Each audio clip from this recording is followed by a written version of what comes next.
place. Everybody's doing it. The sunshine days. All right. So that song was from my childhood, The Brady Bunch. Do people even know what the Brady Bunch is anymore? I mean, is it still in reruns? Anyway, speaking of childhood, maybe that's what today's lesson is about. I was talking to a friend today. We were talking about going home to visit your parents, and I just came back from a trip.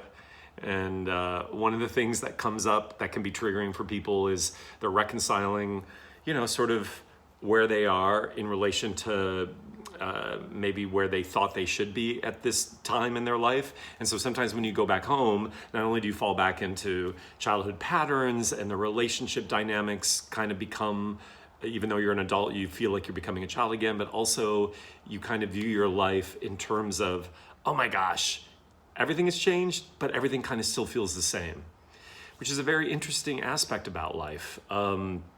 But if you're aware of that, maybe when you go home to visit your folks this summer, you won't be triggered and fall into those patterns that maybe will drive you to drink while you're visiting. But I also want to talk about, the whole context of seeing your life in terms of maybe where you are and where you think you should be, in relation also to parents, because I actually had a really interesting experience with my mom and dad.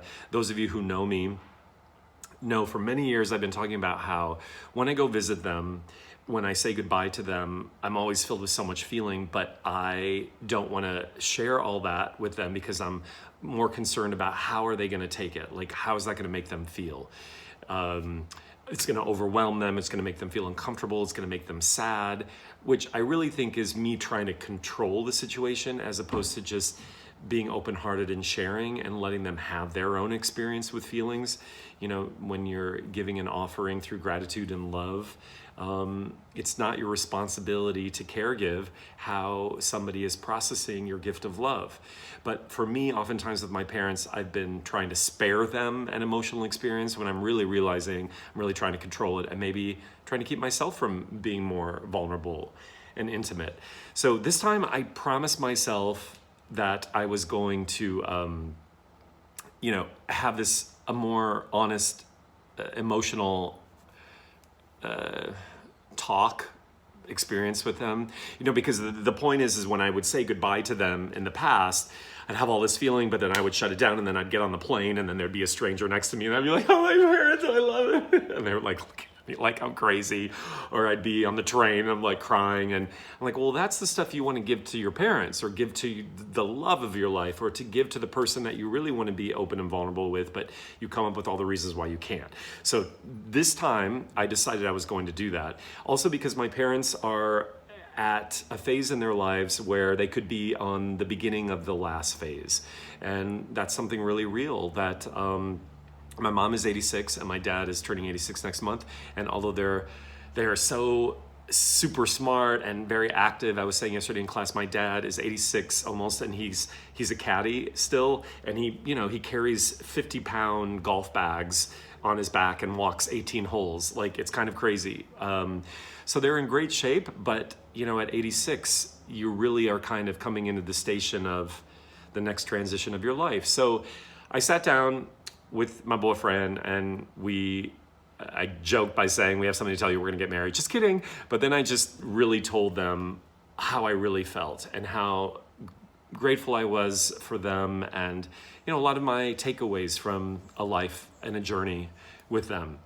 And I was crying, but the takeaway for me was they reacted not the way I thought they were going to react, but they were actually really quite funny, and they weren't deflecting their feelings by being funny. It's actually more humorous and also quite practical, quite philosophical about this last part of their journey.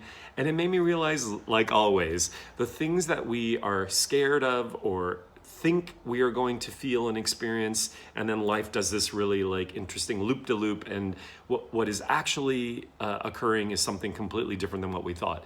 And that's analogous to our acting, our creativity, our artistic expression. We always think it's supposed to be one way, and then life is presenting it in this other way, which we are really constantly being taught how to embrace and immerse ourselves in the truth of the moment, not playing what we think it's supposed to be in our head. So for me, I'm crying, and then they're like really open and sharing their views of death from a different perspective.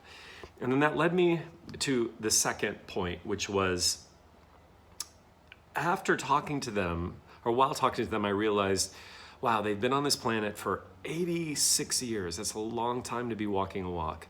And when they were telling me about their thoughts about where they're going and what's next, and I was struck by not only the humbleness of it, but also that you can be on this planet for that long. They lived through World War II. They lived through a lot, and are smart people and resourceful people and kind people and generous, and yet they don't really know any more than anybody else. And I thought, wow, there we go. Right back to the real big question is who are we? Where are we? Why are we? And those are the big questions to keep asking, and that we don't ever get them solved. This big mystery of living your journey and contemplating that doesn't necessarily get you to a final answer. And I also think sometimes our culture misplaces those questions with other things that we're distracted by. So I start thinking like, the billionaires that our culture reveres are trying to come up with ways to maybe not deal with our mortality, but they don't have the answers any more than anybody else. Or I thought about Einstein, brilliant thinkers, or oh my God, what's his name? It will come to me in a second. Stephen Hawking, how they too could not really get to this final understanding of, what does it really mean? What does it mean to love? What does it mean to be here? And so I guess I just came away with this time with my parents of realizing, wow, that's the work, right? Constantly asking these questions in the art we do, in the relationships that we have, in our own day-to-day life, not losing touch with what does it all mean? Why are we here? What is important? What is the journey about? And keep asking those questions. I think that's a real beautiful, artistic exploration of who you are and really why we're all here.